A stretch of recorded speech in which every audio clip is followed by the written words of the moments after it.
Praise the Lord. இன்றைய தியானத்திற்கு சங்கீதம் 103 முதல் 5 வசனங்களை தியானிப்போம்.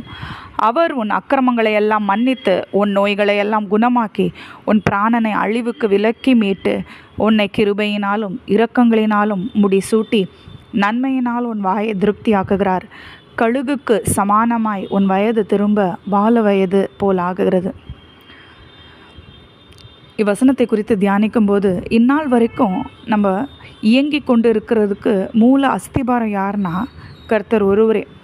ஏன்னா அவர் நம்மளுடைய அக்கிரமங்களெல்லாம் மன்னிக்கலைன்னா, நம்மளுடைய நோய்களை குணமாக்கி நம்மளை எத்தனையோ பிரச்சனைகளுக்கு அழிவுக்கு விலக்கி மீட்டு கொள்ளனா இந்நாள் நம்ம சுகஜீவியமாக வாழ முடியாது, இயங்கி கொண்டும் இருக்க முடியாது. பார்த்திங்கன்னா ஒவ்வொரு நாளும் அதிகாலையில் புது கிருபையினால் நம்மளை நிரப்பி அவருடைய இரக்கத்தை நமக்கு காண்பிக்கிறவராக இருக்கிறார்.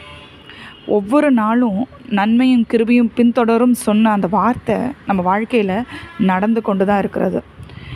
ஒவ்வொரு நாளும் செய்ய வேண்டிய வேலைக்கு அதுக்குரிய பலனையும் ஆரோக்கியத்தையும் தந்து நம்மளை வழி நடத்துகிற தேவனாக இருக்கிறார். அப்போது இவ்வளோ செய்கிற தேவனுக்கு நம்ம என்ன செய்ய முடியும்னா ஸ்தோத்திர பலிகளை செய்யணும்.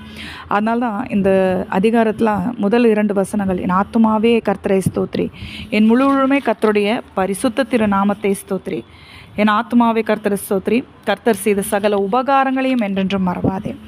அப்போ அவரை ஸ்தோத்தரிக்கும் போது, அவரை உயர்த்தும் போது என்ன ஆகும்னா ஆண்டவர் மகிமைப்படுகிறார். அவருடைய இருதயத்துக்கு ஏற்றதாக இருக்கிறது தேவனுடைய சித்தமாக இருக்கிறது. அவர் செய்த நன்மைகளை நம்ம நினைவு கூறும்போது தேவனோடு இருக்கிற உறவு பலப்படுகிறது. இந்த நாளிலும் கூட நம்ம தேவனை தேடுவதை இன்னும் அதிகரிப்போம். தேவனோடு உறவாடுவது, அவரை துதிப்பதை இன்னும் அதிகரிப்போம். நம்ம வேதமே வாசிக்காமல் இருந்தால், இல்லை குறைந்த நேரமாக இருந்தால், இல்லை தியானிக்காமல் இருந்தால், அதையெல்லாம் இந்த காலங்களில் நம்ம செய்வதற்கு ஒரு பிரயாசத்தை எடுப்போம். தேவன் நமக்கு துணை புரிவார். ஜெபிப்போமா. அன்பின் பரலோக தகப்பனே, இந்த நாளிலும் கூட ஆண்டவரே எங்களுக்கு சகல வித ஆரோக்கியம், பேலன்ஸ், சுகம் தந்து கிருபையாய் வழி நடத்தி ஆண்டவரே இந்த ஜீவியத்தை வாழ கிருபை செய்தீர். நமக்கு நன்றி. அக்கிரமங்களை எல்லாம் மன்னித்து எங்களும் இரத்தத்தால் கழுவினீரே உமக்கு நன்றி. என்னாலும் அந்த நாமத்தை நாங்கள் உயர்த்துகிறவர்களாக இருக்க எமக்கு கிருபைகளை தாங்க ராஜா. ஒவ்வொரு நாளும் உமது நன்மைகளை நாங்கள் நினைவு கூறுகிறோம் அப்பா. நீ செய்த ஆண்டவரே அனைத்து நன்மைகளுக்கு உமக்கு நன்றி நன்றி நன்றி ராஜா. மனதார உம்மை ஸ்துதிக்கிறோம்.